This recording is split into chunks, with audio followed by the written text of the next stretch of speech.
रूपा जी, आपको नव समाचार.com जो वेब मीडिया है और वे सिर्फ मधुबनी से प्रसारित हो रहा है, उस वेब मीडिया पर आपका हार्दिक स्वागत।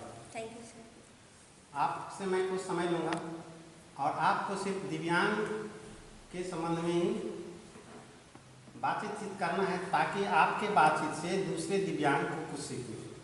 तो सबसे पहले आप अपने बारे में परिचय दीजिए, जो कि आपका नाम क्या है, आपके कहाँ के रहने वाली हैं। मेरा नाम रूपा कुमारी है और मैं विद्यापति नगर मधुबनी में रहने वाली हूँ और इस मेरे पिताजी का नाम श्री प्रभुनाथ झा हुआ और मेरी जो एजुकेशन क्वालिफ़िकेशन है वो MBA मैंने किया हुआ है उत्तराखंड यूनिवर्सिटी से। और उसके बाद MBA करने के बाद मेरा प्लेसमेंट जमशेदपुर में हुआ एज ए HR और मैंने 4 साल लगभग मैंने वहाँ काम किया। और उसके बाद मैं यहाँ मधुबनी आई थी अपने छुट्टियों में। तो यहाँ पर 2018 में मिथिला चित्रकला संस्थान मधुबनी हेतु एक पोस्ट निकला हुआ था असिस्टेंट पोस्ट के लिए, तो वो मैंने यहाँ पर फॉर्म भरा। देन आफ्टर मैंने उसके अगले दिन कुछ दिन पहले मैंने वहाँ इंटरव्यू दिया और इंटरव्यू के बाद मेरा यहाँ 2018 में असिस्टेंट पोस्ट में सिलेक्शन हो गया है। तब से 2018 से और अभी तक मैं यहाँ एक असिस्टेंट के पद पर कार्य कर रही हूँ। Assistant computer? नो, असिस्टेंट हुआ आपका कलर सारा जितना मैनेज करना है, डीलिंग फाइल जितना भी होता है, जैसे कि एडमिशन लेना और एग्ज़ाम देना, बहाली करना, ये सब मेरे अंडर मेरे फाइल्स में आती है। माने एक सेक्रेटरी की तरह? सेक्रेटरी जैसे प्राइवेट फॉर्म में सेक्रेटरी रखता है ना, जी, असिस्टेंट मैनेजर के टाइप। अच्छा, तो आप MBA किए कॉमर्स से? MBA मैंने किया है HR से, ह्यूमन रिसोर्सेज, मानव संसाधन। अच्छा, तो उसके बाद आप गवर्नमेंट में ट्राई कर रहे हैं? गवर्नमेंट में ट्राई तो करती हूँ लेकिन समय के अभाव के कारण मैं परीक्षा देती हूँ लेकिन हो नहीं पा रहा है। अच्छा, ये तो इसमें तो समय मिलता है, इस काम में क्यों मिलता है? इसमें तो आपको ऑफिस टाइम 10 से 5 देना ही है। कभी अगर ज़्यादा लोड बढ़ता है तो 6 से 7 भी बचता है, लेकिन उतना समय नहीं हो पा रहा है कि मैं उसको तभी आप ये जो अभी टीचर सब ट्राई कर रहे हैं? नहीं सर, उसमें मैंने उस पर अभी नहीं भरा है। इंटरेस्ट नहीं? नहीं, इंटरेस्ट क्योंकि नीतीश जी तो खूब बढ़िया से टीचर्स को बहाली कर रहे हैं। नहीं सर, उसमें मुझे इंटरेस्ट, टीचिंग लाइन में मुझे इंटरेस्ट नहीं है। मैं अभी BPSC का फॉर्म भर रही हूँ जो ऑफिसर लेवल का। BPSC में कितने ट्राई किए? अभी 4-5 बार तो ट्राई कर चुकी हूँ। तो अभी क्योंकि हमारे BPS हमारे बिहार सरकार में एक कमजोरी है जो कि दिव्यांग को बढ़ावा नहीं दे रही। नहीं सर, ये मैं भी इस चीज़ को यदि अन्य स्टेट की तरह हमारे बिहार सरकार में नीतीश सर की सरकार यदि दिव्यांग को फैसिलिटी दे तो BPSC हमारे दिव्यांग क्रैक कर सकते हैं। जैसे IAS एक ब्लाइंड भी क्रैक कर लिया फिलहाल में। इससे पहले राजस्थान के IAS जो बहुत बानी है वो भी IAS क्रैक किया। तो फैसिलिटी तो दीजिएगा तभी आएगा, लेकिन बिहार सरकार ऐसा नहीं कर रही है कि उसके दिव्यांग आगे बढ़े। हाँ, पर देखा जाए अपने बिहार सरकार में दिव्यांग के लिए कोई सुविधा नहीं है। एक मान लीजिए मैं यहाँ पर जॉब कर रही हूँ, लेकिन ऐसा ज़रूरी नहीं है कि सब दिव्यांग जॉब ही कर रहा हो। तो मेरा ये मानना है कि जो दिव्यांग को पेंशन दिया जाता है 400 रुपया मात्र, तो वो 400 रुपये मात्र में तो उनका गुजारा नहीं चलेगा। आज के डेट में 400 रुपया 4 रुपये के बराबर है। तो मेरा ये मानना है कि कम से कम इतना तो बिहार सरकार को करना चाहिए कि अगर कोई नहीं नौकरी किया है तो उस पेंशन से उसका कम से कम कुछ गुजारा हो। जैसे दवा एक जो डॉक्टर का भी चार्ज है 300 रुपये। जी जी, इसको तो बेकार दवाई आती है। जी। अच्छा, तो अभी जिस संस्थान में चित्रकला संस्थान, मिथिला चित्रकला संस्थान, तो क्या इधर आपके हिसाब से दिव्यांग को रुझान करना चाहिए, रुख करना चाहिए? देखिए, ये जो मिथिला चित्रकला संस्थान जो सौराठ में है स्थित, मेरे हिसाब से जिन दिव्यांगों को मधुबनी पेंटिंग में शौक है या जिनका अनुभव है, तो मेरे हिसाब से इनको यहाँ फॉर्म भरना चाहिए। क्योंकि देखिए, ये ऐसा चीज़ है कि अगर आप मधुबनी पेंटिंग सीख लीजिएगा तो आप घर बैठे रोज़गार पा सकते हैं। साथ में आप घर बैठे 10 आदमी को मधुबनी पेंटिंग सिखा भी सकते हैं। इंस्टीट्यूट खुल सकता है, सेंटर खुल सकता है, क्योंकि इसमें कोई दौड़ धूप वाला बात है नहीं। आप यहाँ एडमिशन लीजिए। यहाँ जो प्रोसेस है, तो यहाँ सबसे पहले यहाँ 2 कोर्स चलता है, 6 महीने का सर्टिफिकेट कोर्स और 3 साल का डिग्री कोर्स। दोनों कोर्सों के लिए आपको प्रवेश परीक्षा देना पड़ेगा। और यहाँ पर जो है, जो परीक्षा शुल्क होता है फॉर्म भरने के लिए, तो ST, SC, EWS और जो दिव्यांग हैं उनके लिए 500 रुपया है मात्र, ठीक है। तो मात्र 500 रुपया देकर वो यहाँ प्रवेश परीक्षा में पास होने के बाद आप यहाँ नामांकन करा सकते हैं। नामांकन कराने के उपरांत आपको यहाँ हॉस्टल उपलब्ध कराया जाएगा, जिसमें लड़का लड़की दोनों अलग अलग हॉस्टल है, जिसमें रहना खाना पीना सब निःशुल्क है संस्थान की तरफ से। और जो भी यहाँ मधुबनी पेंटिंग के लिए आपको जो भी सामग्री दिया जाएगा, जैसे निब हुआ, होल्डर हुआ, कलर हुआ, हैंडमेड पेपर हुआ, A3 पेज पेपर, वो सब सरकार की तरफ से आपको निःशुल्क दिया जा रहा है। तो मेरे हिसाब से ये सबसे अच्छी जगह है ऐसे लोगों के लिए जो मधुबनी पेंटिंग में मतलब इस फील्ड में आना चाहते हैं। और आपको सर्टिफिकेट कोर्स में नामांकन कराने के लिए मतलब न्यूनतम जो है एजुकेशन 10वीं पास होना चाहिए सर्टिफिकेट कोर्स के लिए, और डिग्री कोर्स के लिए कम से कम 12वीं पास होना चाहिए। इसके बाद ही आप यहाँ एडमिशन करवा सकते हैं। वाले के लिए हॉस्टल है? हाँ, सबके लिए हॉस्टल हॉस्टल है। में तो सब कुछ खाना पीना सब सिर्फ दिव्यांग को यहाँ सीखने के लिए आना है जी, यदि वो चाहे तो। अगर वो यहाँ रहना भी चाहते हैं तो बिल्कुल रह सकते हैं। बॉयज भी और गर्ल्स दोनों, बॉयज़ और गर्ल्स दोनों के लिए सेपरेट हॉस्टल है। इसमें आपको यहाँ खासकर कोई किसी प्रकार की कोई दिक्कत नहीं है। तो अच्छी जगह है, ये सीखने वाली जगह है। और मैंने भी सीखा है, थोड़ा बहुत मैं भी सीख रही हूँ। तो समय मिलता है तो मैं भी थोड़ा बहुत सीख लेती हूँ। यहाँ मेरे यहाँ 3 पद्मश्री हैं। उनके अंडर कोई दिव्यांग छात्र छात्राएँ सीखना चाहें तो इससे बड़ा अवसर नहीं मिल सकता है। उनके गाइडेंस में स्टेट अवार्ड टीचर्स सब है। मतलब बिल्कुल जो यहाँ पर जैसा माहौल है वैसे आपको कहीं नहीं मिलेगा।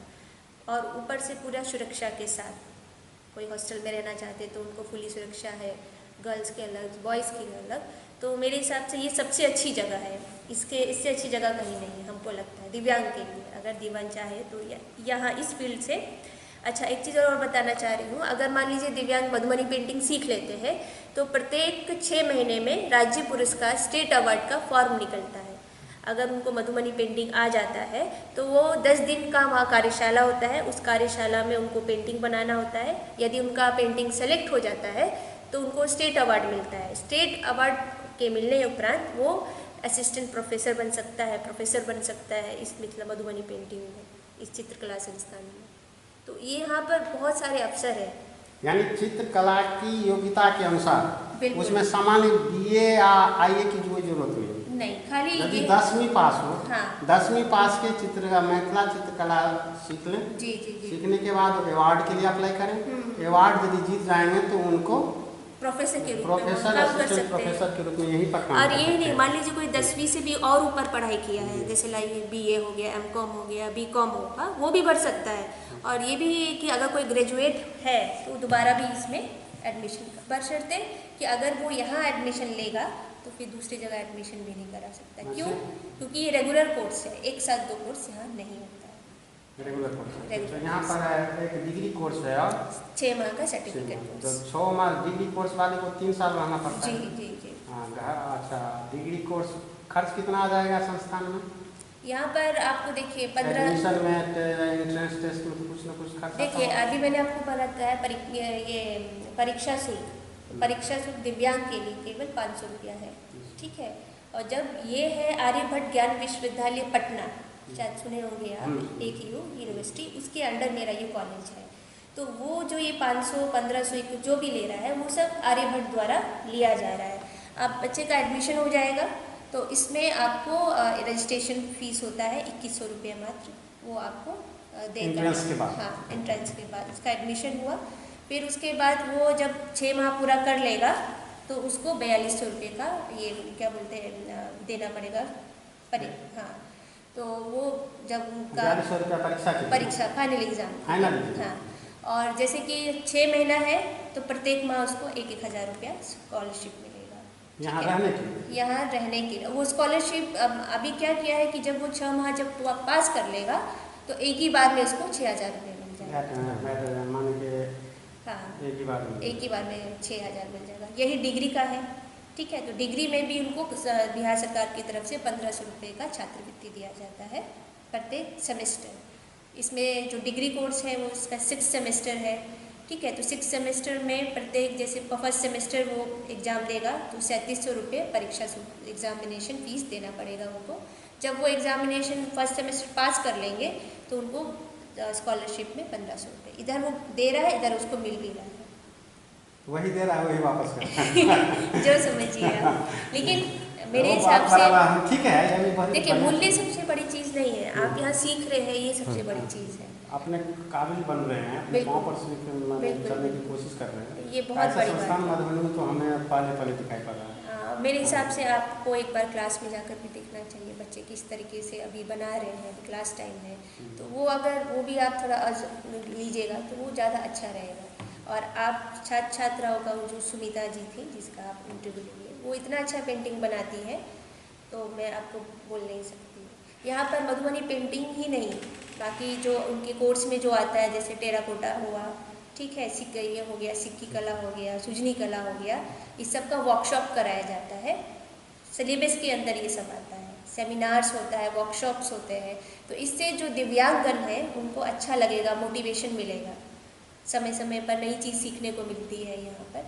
तो मेरे हिसाब से दिव्यांग को यहाँ पर आए, बिल्कुल आना चाहिए। इस क्षेत्र में आने के लिए एज लिमिटेशन भी है क्या? एज लिमिट देखिए, जो इस क्षेत्र में है खाली न्यूनतम 18 वर्ष होना चाहिए कम से कम, और मैक्सिमम का कोई नहीं है। एज हटा दिया गया है, पहले था एज 35 वर्ष रखा गया था, लेकिन बिहार सरकार ने जो देखा कि लोग इच्छुक है ज़्यादा, जो जिनका एज निकल गया लेकिन वो सीखना चाहते हैं, तो ये सोचकर सरकार ने एज जो था मैक्सिमम एज हटा दी है। तो कोई ऐसा एज नहीं है, खाली 18 वर्ष से ऊपर होना चाहिए। तो ये दिव्यांग के लिए बहुत बढ़िया विकल्प है, बिल्कुल, क्योंकि इसमें ज़्यादा पढ़ाई की भी जरूरत नहीं है। नहीं, बिल्कुल नहीं। और केवल इच्छा होना चाहिए, इच्छा होना चाहिए, और गार्जियन का भी ज़्यादा सपोर्ट की जरूरत नहीं पड़ रहा है, क्योंकि जैसे यहाँ पर वार्डन माने की व्यवस्था है तो गार्जियन को भी दिव्यांग की तरह यहाँ अगर कोई दिव्यांग यहाँ पर हॉस्टल में रहना चाहते हैं, चाहे लड़का हो या लड़की, तो वो बिल्कुल निश्चित होकर रह सकता है। यहाँ वार्डन है, गर्ल्स का अलग है, बॉयज़ का अलग है, तो उनके जो अंडर में वो सब रहते हैं। तो यहाँ कोई चिंता नहीं है कि मेरा बेटा दिव्यांग है, मेरी बेटी दिव्यांग है, कैसे रहेगी, कैसे खाएगी, कैसे पिएगी, ऐसा कुछ नहीं है। यहाँ बिहार सरकार में जितने भी विधायक सब गए सब रिमोट एरिया से हैं और सब निगेटिव मैंडेट है। निगेटिव में नकारात्मक दिमाग सब सदन में भरा हुआ है। स्टेट देखिए, जैसे यूपी में देखिए प्राइवेट बस में दिव्यांग की जगह है लिखा हुआ है प्राइवेट। यहाँ प्राइवेट की, सरकारी बस तो बिहार में है ही नहीं, और जो भी है सो वो हुड़दंग सब है उसमें। तो नहीं तो सदन में 243 सदन है, 1/3 तो मेजोरिटी इस पर शुरू दिव्यांग पर तुरंत आ रहा है।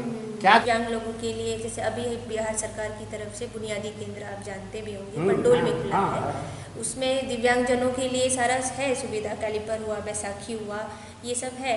लेकिन कुछ ऐसी जगह है, प्राइवेट जगह, जो दिव्यांगों को लूटा जा रहा है। एक कैलिपर का 12,000 लिया जा रहा है, 8,000 लिया जा रहा है। वो 500 की पेंशन, 500 भी क्या 400 की पेंशन में वो अपना कैलिपर कहाँ से बनवाएगा? तो यहाँ पर बुनियाद केंद्र के जो स्टाफ या डायरेक्टर जो होंगे उनको ना चाहिए, जो कि हमारे पास संख्या में नंबर्स ऑफ हैंडीकैप्ड होना चाहिए, और पूरा डिटेल्स किसके पास क्या है उसके पास तो है नहीं।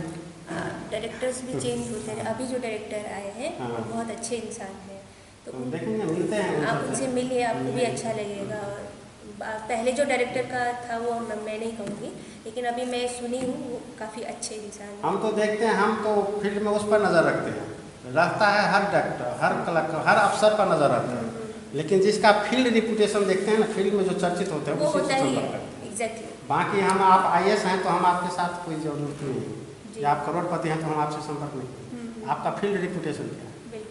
हम फील्ड रिपोर्टेशन जनता के प्रति आप क्या कितना काम, फील्ड रिपोर्टेशन है, हम आपसे स्वयं समय ले लेंगे।